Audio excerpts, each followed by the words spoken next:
Tēnā koutou katoa, mai te whare ariki o te kuini. Assalamu alaikum. Good morning. Today we gather in a place of worship, faith and friendship. We gather here in our Noor Mosque, a home for community and for family. On the 15th of March, tragedy unfolded in this room. A terrorist attempted to sow division and hatred in a place that stands for togetherness and selflessness. He thought he could redefine what this space was. I'm here to help you show the world that he failed.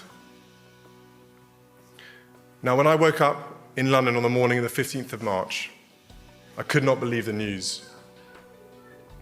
An act of unspeakable hate had unfolded in New Zealand, a country of peace. And it had unfolded in Christchurch, a city that has endured so much more than its fair share of hardship. And when it was confirmed that 50 New Zealand Muslims had been killed, murdered while peacefully worshipping, again, I just could not believe the news. I have been visiting New Zealand since before I could walk. I have stood alongside New Zealanders in moments of joy and celebration. And I've stood alongside New Zealanders in this city in moments of real pain, after loved ones, homes, and livelihoods have been lost after the 2011 earthquake. And what I've known of New Zealanders from the earliest moments of my life is that you are people who look out to the world with optimism. You have a famous strength of character. You have a warm-hearted interest about cultures, religion, and people thousands of miles from your shores. You acknowledge, debate, and grapple with your own cultural history in a way that has no real parallel in any other nation. So again, I could not believe the news I was hearing on the 15th of March. A country that seemed to be bucking global trends of division and anger looked like maybe it too would fall victim to those intent on promoting fear and distrust. I have no doubt that this is what the terrorists had hoped for. But New Zealanders had other plans. The people of Al Noor and Linwood mosques had other plans. In a moment of acute pain, you stood up and you stood together. And in reaction to tragedy, you achieved something remarkable. I've had reasons myself to reflect on grief and sudden pain and loss in my own life. And in my role, I've often seen up close the sorrow of others in moments of tragedy, as I have today. What I've realized is that, of course, grief can change your outlook. You don't ever forget the shock, the sadness, and the pain. But I do not believe that grief changes who you are. Grief, if you let it, will reveal who you are. It can reveal depths that you did not know you had. The startling weight of grief can burst any bubble of complacency in how you live your life and help you to live up to the values you espouse. This is exactly what happened here in Christchurch on the 15th of March. An act of violence was designed to change New Zealand, but instead, the grief of a nation revealed just how deep your wells of empathy, compassion, warmth, and love truly run. You started showing what New Zealand really was almost immediately. On the road outside these walls, people pulled their cars over and started caring for the victims, even when they did not know if it was safe to do so. Your neighbours opened their doors to those who were fleeing the violence.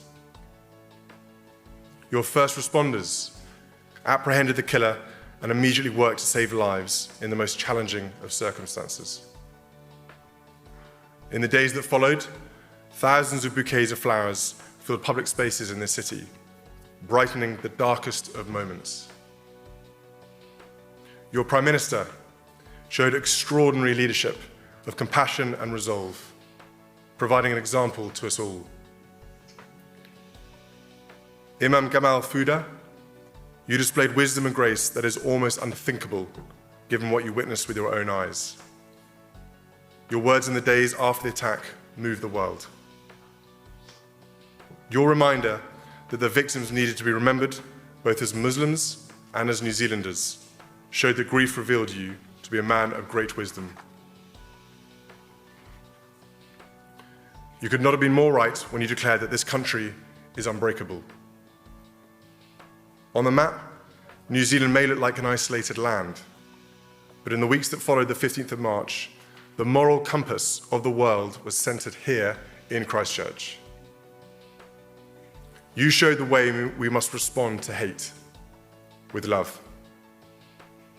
You showed that when a particular community is targeted with prejudice and violence, simple acts like wearing a headscarf or broadcasting the call to prayer can reassure those who have reason to be afraid. You showed that an attack designed to divide a society against Muslims only brought us all closer to our Muslim friends. The Muslim community showed the world the true face of Islam as a religion of peace and understanding. I was very moved by the stories of the great distances that your friends and families travelled to support you in your time of need, even when your previous connections had not always been frequent.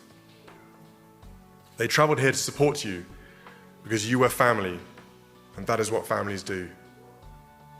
They drop everything when it is needed. People of all faiths and backgrounds can learn a great deal from how the Muslim families affected by the 15th of March attacks rallied around their loved ones.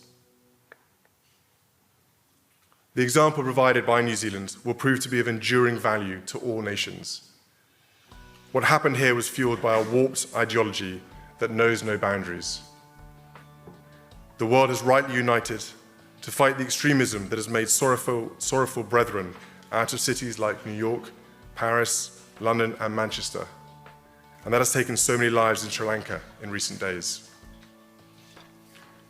And so too, we must unite to fight the violent brand of extremism that has led to fatal shootings in a church in Charleston, South Carolina, and in a synagogue in Pittsburgh, Pennsylvania, a van attack on the streets of Finsbury Park in London, the murder of an MP in West Yorkshire, and now so many deaths in 2 mosques here in Christchurch.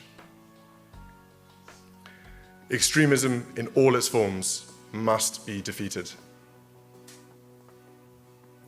The message from Christchurch and the message from Noor and Linwood mosques could not be more clear. The global ideology of hate will fail to divide us. And just as New Zealand has taken swift action to ban physical tools of violence, we must unite to reform the social technology that allowed hateful propaganda to inspire the murder of innocents. To the people of New Zealand and the people of Christchurch, to our Muslim community and all those who have rallied to your side, I stand with you in gratitude for what you have taught the world these past weeks.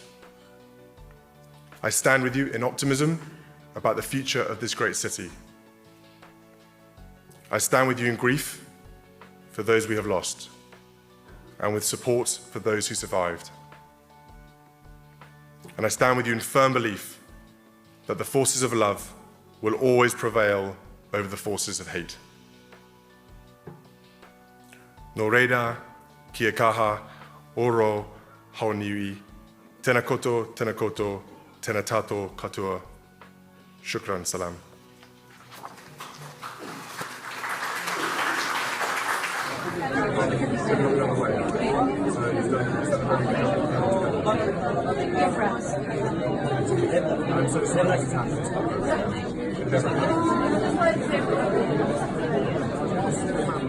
Hello and welcome to another Royal Reviewer channel episode. The Duke of Cambridge is visiting the Al Noor Mosque to meet Imam Gamal Foda and Muslim community families.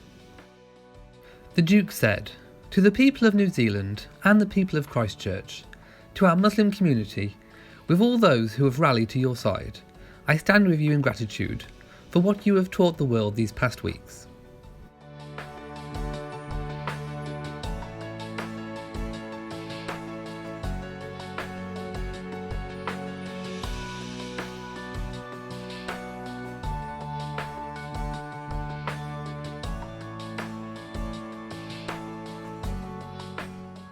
Prince William said, "Your Prime Minister has shown extraordinary leadership of compassion and resolve, providing an example to us all."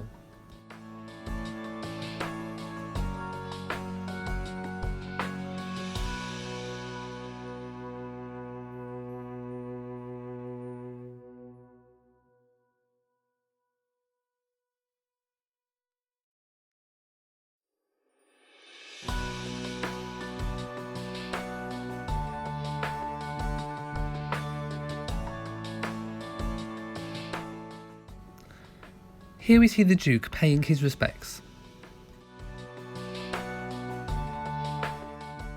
Thank you for watching this video. If you have enjoyed it, then please give it a big old thumbs up. Don't forget to hit that notification bell so that you know whenever I upload a new video, and also please do remember to subscribe to the channel. So from me in Shropshire, goodbye.